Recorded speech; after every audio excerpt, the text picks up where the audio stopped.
Well, Maryland housed 2 NFL teams. The answer tomorrow on 11 News Today.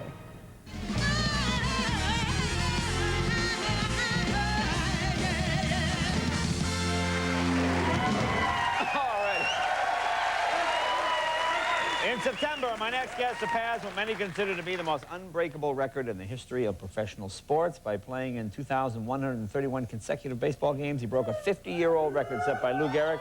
Take a look at the monitor, folks. Take a look at the monitor here.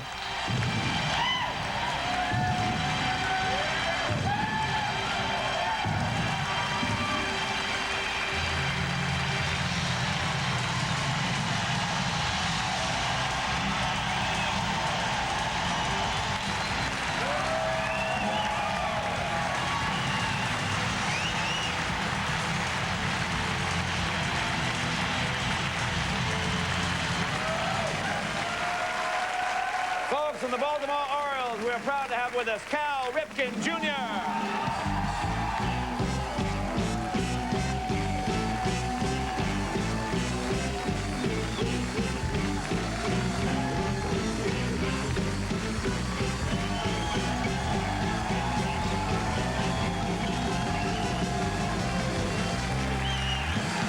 Hey, thanks.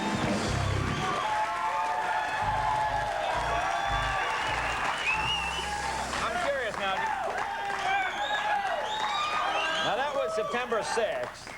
How many games have you played since?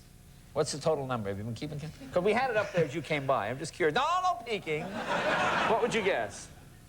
God, I don't know. September 6th, that'd be about 25 games left in the season. 21... 50. 2053. Close.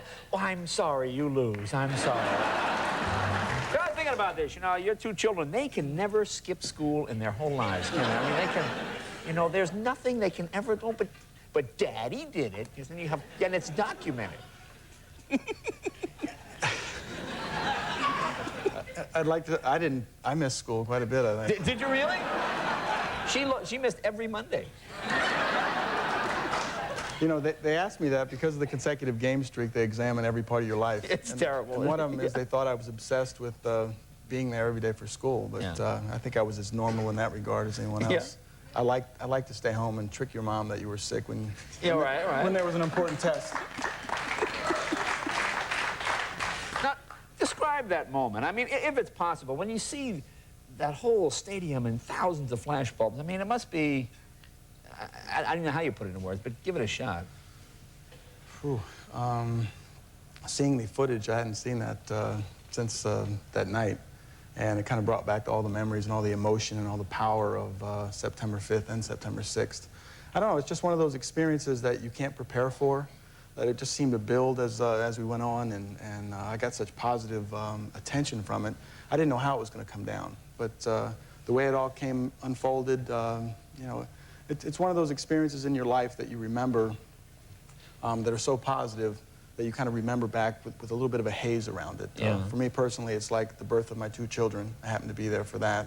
And the night that I got married, it seems like when you remember those things, it's such a joyous and happy occasion and the September 6th and September 5th were the exact same thing. Yeah. Now, of course, the night you got married was more, I'm trying to help you out here, exciting. That was the greatest. I'm just trying to help you out here a little bit. I know when these shows are over, you have to go home, so. If I was to rank them, yeah, the day that I got married probably. That would be number 1, of course, yes! There you go, of course! I mean, as you get closer to the record, it must be, get that skateboard out of the garage! You know, I mean, there must be some point you think, I'm gonna slip, I'm gonna fall, I'm gonna fall on the stage. I mean, did that ever go through, I'm gonna get a head cold? Or something, you know. You know, there was a lot of paranoia towards the end with everyone else but me, I think. All the questions really started to examine all the freak injuries that could happen to you. There was a player that just got up that got a chance to play. His name was Mark Smith, and the air conditioner was running really loud in his room one night. And he got up, instead of turning it off, he kind of stuck his hand into the grill. And it cut the end of his finger a little bit. Not so bad where he had to be rushed to the hospital, but then he couldn't play in the game. So then everyone said, you know, that could happen to you. Now, that must be great for him. People going, oh, it's a good thing it was you and not Cap. You know? I thought my response was better in the fact that I said, I think I'm smart enough not to stick my finger in it. Oh, yeah. Okay, the day it's going to happen, the President of the United States shows up. Now, I mean, the night before, do you sleep? Or, I mean, do you... What if I fall out of bed? I mean, you know, I'm going to, you know... I was halfway embarrassed by all the attention that you received because it was so out of the ordinary from the normal attention you get from playing baseball. I mean, the focus should be the game. And all this extracurricular things going on kind of embarrassed me because it took away from the actual game. And again, the president coming down, I mean, how do you react to that? He's coming there for the sole purpose of seeing the game that you're in. That, I mean, it's not a World Series game, it's not an All-Star game, it's just your game, in a sense. And I had a chance to meet him, you know, prior to the game, and I think I was a little bit of a nervous wreck at that point. I didn't sleep really well. I was running a little bit of a fever. And I remember just sweating so profusely that when I went to sign a couple items for him, I couldn't even hold onto the bat, that the water was slipping down on my hands so bad. Oh, man. That was a little embarrassing. Yeah. There was a scene in a movie, and I think it was a broadcast movie where here I'm showing how much I know about a movie. But there was a scene where the guy really sweats profusely once he gets in front of the camera, and it was really noticeable. Broadcast news.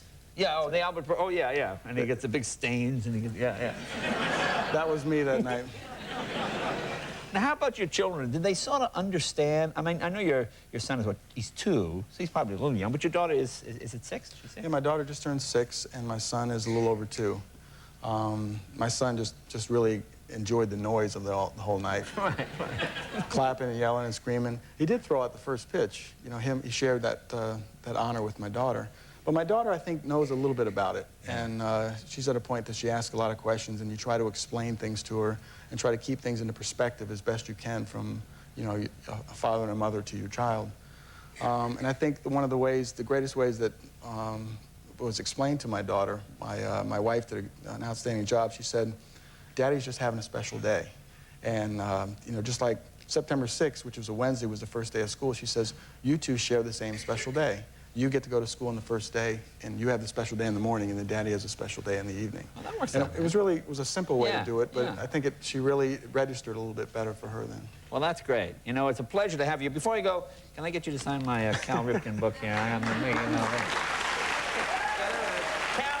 will you sign mine for me? Be a big thrill for me. Be right back with Reba McEntire. Cal, thank you very, very much.